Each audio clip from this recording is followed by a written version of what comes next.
Hi everybody, it's Maddie. And it's Abby. And we're the Bookends. Today we are doing our review of By Any Other Name by Jodi Picoult. We are doing an audio-only episode today because I have some plans after this, but other than that, it's going to be a good episode. So, first, let's do a little bit of a background of the book. So, do you want to talk about it, Maddie? Okay, so we start with think modern day. Think your average day like today. Yeah. Melina is a playwright. I guess it is a past thing. Yeah, so it starts with her when she's at school, and she's talking to her professor, and she's a playwright. Now, she submits one of her plays to a festival and makes a last-minute change to the ending of it, and the critic who's there, to make it more, to what she to wanted make it more, to be. Yes, because her professor had told her to do something different. Yeah. But she changed it to make it more her style. Well, then the critic there did not like it. The critic's name was Jasper, and he disliked it. Just remember his name because he is an important character. Mm-hmm. Then we go to Amelia's point of view, who is a real person. Her name is Amelia Bassano, who existed during Shakespeare's time. Yeah. And she grew up in Italy, and her family were court musicians. So they played for the king and queen in Europe. I think it was England. Well, then eventually she ends up becoming a mistress to a lord, and she's only 13 when that happens. But they're both very strong characters, and their stories sort of overlap. There's a lot of tragedy in both. So another important character, Melina's best friend, is Andre, who's a gay black man, and he's also a playwright who's struggling. So, as we know, some women will take male pseudonyms when they produce their work because some publishers favor male authors over female authors. And one night, Melina had finished her play, and it was all about her ancestor, Amelia Bassano. Mm-hmm. And she did not want to submit it to this festival because she saw that the critic was the same critic who didn't like her other play. Mm-hmm. Well, her and Andre were drinking, and Andre was drunk, typed in Mel instead of Melina and submitted it. Yeah. And we'll go from there. Amelia wants to publish her plays to make herself money because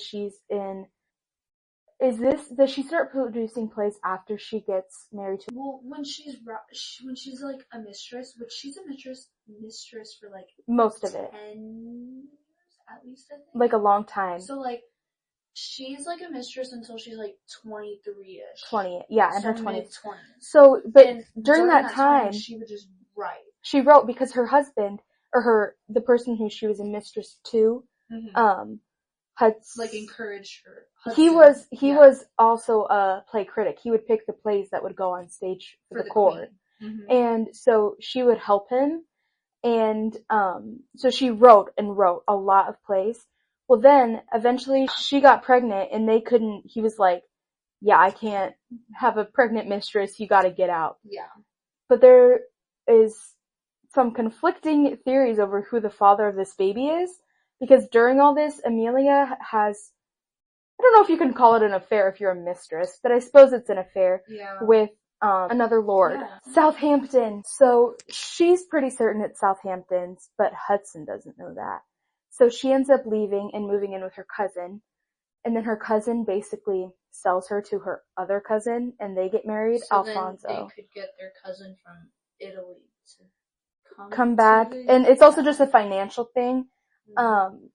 Well, Alfonso was extremely abusive. Yes. And didn't financially support them because he also didn't have a stable job. It was not a good situation. So she started selling her plays to make money, but again, it was illegal for women to publish literature at the time. And so she and her friend Kit got together, and he's like, I know this guy.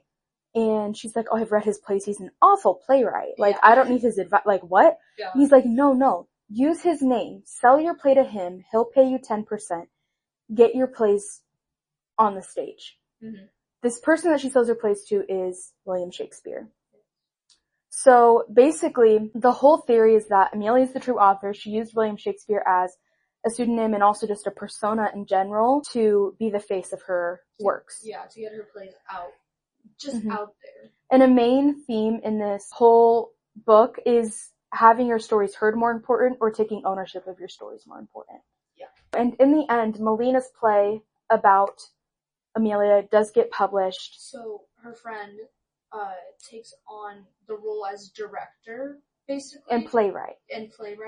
Because they go to this thing, everybody assumes that since he's a guy, he wrote it. Because Mel, whatever. Yeah. So they assume he's the playwright, the director. Melina tells him to play along with it, and then it just gets too much. It's like a snowball lie. Yeah. And Jasper ends up helping direct the play, and so they're the critic. And Andre is very sick of it. He doesn't support it. He doesn't want to do it. He's very upset because it's Melina's success, but she won't take it. Yes. And he's like, I am spending so much time trying to help you that I can't even help myself or work on it myself. But also he's like, it's your work. He doesn't want to be a part of that. And so eventually she comes clean to Jasper and they end up starting a relationship, which I thought was odd. Yeah. Yeah. I found it a little unnecessary, but it was just like a love interest they threw in there. Yeah, and it was sort of like a one-off thing. Yeah. So. And then, oh gosh, Jasper and his editor. Oh my goodness, he publishes this article about female playwrights. It was supposed to put her in the limelight, in a good way, show her in a good way, support female authors. And then his editor said, I made a few changes, made it all about the Black community, and changed the whole thing and made Melina look like an evil person. Stealing Andre's light. Yeah. Pretty much. And he didn't read all the text, they didn't come through. So he just said, yes, post it. And then he posted it. And it was bad. And then it ruined their relationship, but eventually it got fixed. Yeah. There was someone that was interested, at the end, in publishing her play. That was taboo pretty much after that happened. And then they started publishing it, and Jasper apologized and figured things out. Yeah, so that's our long synopsis. It's a big book. It is. It's nearly 500 pages, so it kind of deserves a longer summary. But let's ask some questions, some discussion questions. Talk about Shakespeare and how his historic significance informed your reading experience. Were you surprised to learn that people question the true identity of him? Do you believe Amelia is the true playwright now? Why or why not? So, Shakespeare's influence, personally, not that much. We have a whole unit on him at school. I read Romeo and Juliet because I was forced to. Yeah. It wasn't by choice. Yeah. It was really confusing and, it's just one of those things, it's one of the classics. You gotta read it. You gotta read it. And it is educational because of his use of poetry in theater, and, figurative language. And all that. So, it was important to us, but also, it wasn't relevant. Yeah, it didn't feel modern. Yeah, because no one is hopefully going to marry a 14-year-old girl. Yeah, jeez. Yeah, that's, you know what I mean. It's not relevant. But I think the whole thing is his plays, the tragedies are still relevant today because it's still human experience. But I'm no one's killing themselves over someone they met yesterday. So, anyways. So, his significance, personally, not great. Wasn't really there, I guess. Were you surprised to learn that people question his identity? Yeah, I guess. When you brought up the book to me, I was like, oh, I've never heard of that before. Yeah. Shakespeare's Shakespeare. Right, exactly. Knows who Shakespeare is. So, just having that view just shifted, almost. Just being it's a universally accepted truth. An aphorism. Yes. You watched our last episode, you know that drama. Jeez.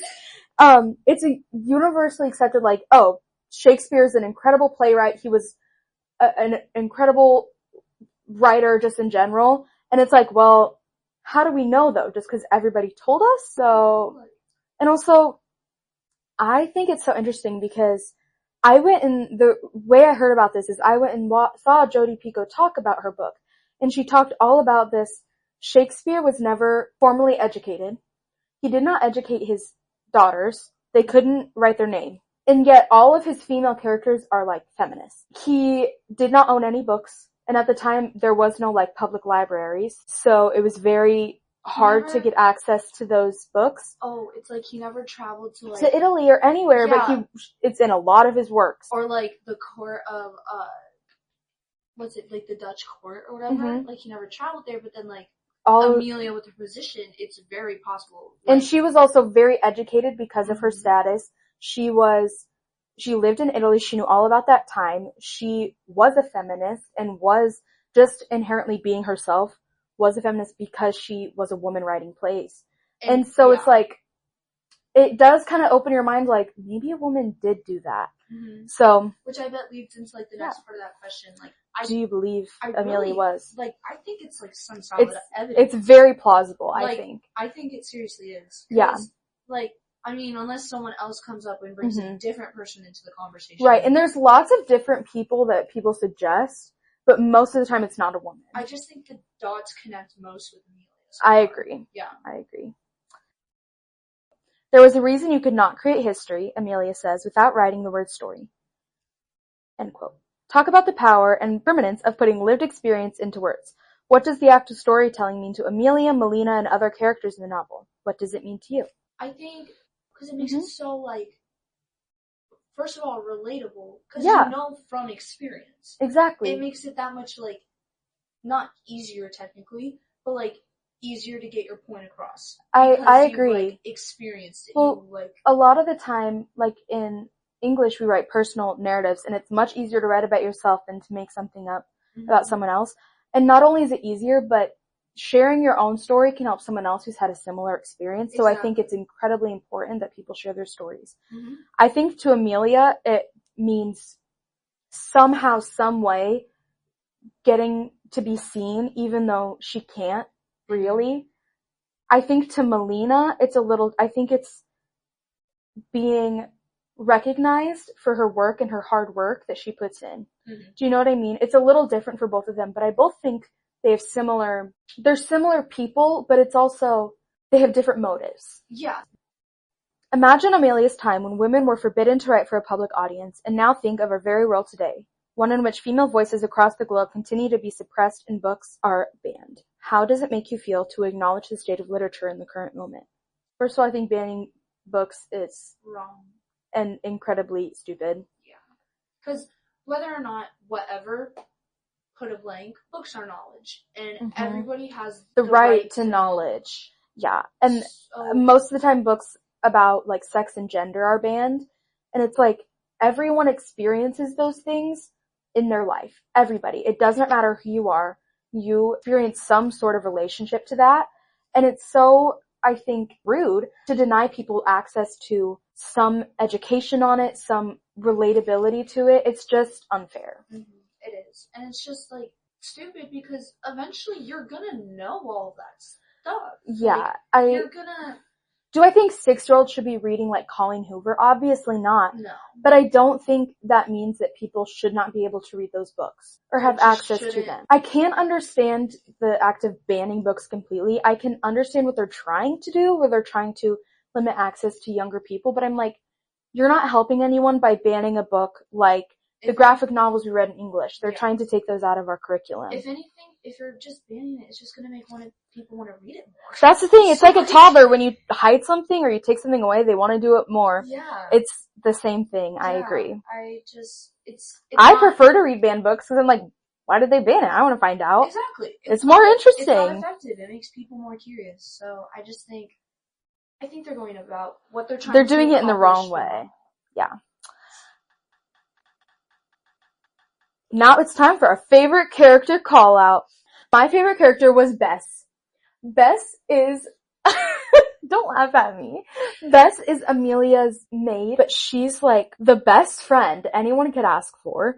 Find a friend like Bess. She used to work for Hudson. Yeah, she was like a lady in waiting, I suppose, like to the queen, but like she waited to the mistress. Yeah. And she was always there for Amelia, lied to her abusive husband for her, protected her, took care of her kids. She was a ride or die. Bess was awesome. I love Bess. And she's so funny too. She's like, man's like dumb. Like what? Yeah. Like yeah. And she literally left her life at the court to go with Amelia to her cousin's house willingly. Like she's like, I'll go with you. And she's just so nice. Yeah. I love her. Okay. So my favorite characters were the best friend. Yeah, like the best friend, Kit and Andre. They are my favorite. I especially love Kit. I thought he was hilarious. He was Amelia's friend that helped her find Shakespeare. Yes, I thought he was hilarious. And he was funny. Okay, now it's time for our favorite quote feature. So one of mine was, God save her from stupid men. I thought that was funny. Another one was, Amelia wondered if the best revenge against those trying to erase you was simply existing.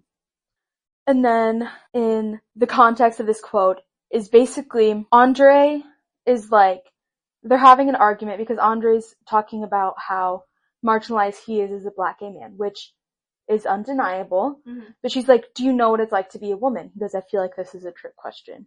She says, it's being judged constantly. For your clothes, for your curves, it's being told every time you turn on the TV that you have to be thinner or more beautiful. It means doing the same job as a man and getting paid less for it. It means if you age naturally, you're letting yourself go, and if you get work done, you're trying too hard. Being a woman means being told to speak up for yourself in one breath and shut up in the next. It means fighting all the time. I like that. We have follower questions. We do, guys. Thank you. Thank you. We really appreciate it. Round of applause for everyone that swiped up and asked questions. I will give you guys a name shout out. I won't at you because I'm not going to dox you. Like what? So follow questions. First from Cameron. We have 2 questions from her. What is a book on your TBR that you will probably never read? Oh my gosh. Okay, wait. The Odyssey. Okay. I started it. And I'm like, it's one of the classics. I gotta read it. You can't read it. Honey, I haven't even gotten through the intro. It's so bad. That's funny. So bad. One book I'll probably never finish, similar to you, is probably A Little Life or The Secret History. What are those about? So A Secret Life is just a depressing book. Oh. It's about like 4 friends and they're all sad. It's like, I didn't get it. And then The Secret History is like so weird. It's so weird. It's about like this class, like Latin class, and it's like a cult, and it's like, there's sacrifices. I can't, I know, I started it, and I'm literally like, I was 200 pages into it, and it was like 700 pages, and I was like, I can't do it anymore. Crazy. And what is the character you relate most to? I assume this is about like in the book. So what is the character in the book that you relate most to? I feel like that's a hard question. Yeah, I would just say something like, Kids because he's funny. Yeah, or like Bess. I feel like I'm very caring. We just did our favorite characters. Yeah. Anyways, from Abby, my mom, how's this book changed the way you think about historical figures? It's one of those, like, it's an example of one of those certainties that you always have that just kind of got blown out of the water. Right. It's really jarring. Yeah. It's just. It makes you think about every historical figure, every person in literature, every, like, classic, well-known name. You're like, but what if? Mm-hmm. Like, okay, going back to the Odyssey, no one actually knows, like, who wrote it. Like, yeah, they call him, or they refer to him, whoever, as Homer. Yeah. But no one has, like, for sure documentation of whoever wrote that. Yeah. Crazy. Yeah. It definitely changed a lot. From my friend Chris, will you guys read The Hate U Give? Ooh. Might be a good one to add to the list. Yes, I've read that book before. I haven't. Watched the movie, and I think the movie does it justice. Okay, I've seen the movie, but I haven't read the book. I've started the book, but I've never read it, and I would love to read it. So we might add it to our list, and I'm sure. Yeah. Oh, is it a banned book? I don't know if it's at the library. I don't know. That's a good question. I'm sure we can find it. It's a really good book. It's okay. I think we should. It's really good. Then from Tegan, my friend, what was your favorite part of the book? My favorite part of the book was that little timeline when Alfonso, Amelia's like pretty much first husband technically. But like he was like her abusive husband who's also her cousin. Yeah, it's weird. Anyway, Shakespearean times. Yeah.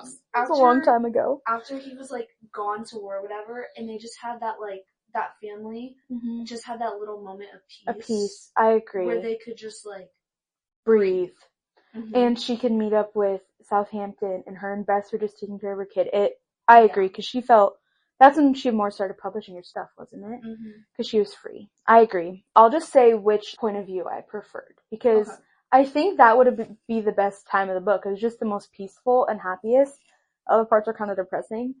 I preferred Amelia's point of view.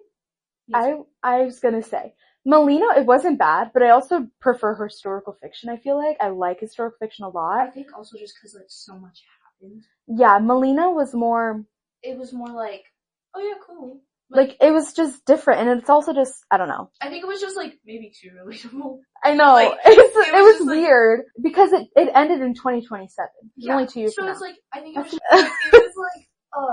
it was just, like, because it was different and in that timeline, and I think it's just because so much happened. So yeah, it was very action-packed. It just kept you, like, hooked. I agree. Yeah, to her side of the story.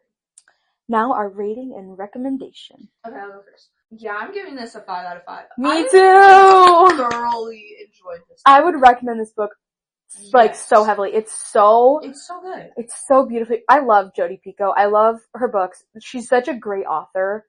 She knows how to write a book with incredible detail without making it boring, which I think is impressive. Yeah. I've never read one of Jodi's books before this, and I'm glad I started with it, because so good. I'm ready. You should read Mad Honey. I've heard that's really good. So good. I've heard that's really good. That's on my so good TBR. Yeah, that's a TBR book we will read. I read it in 8th grade because Miss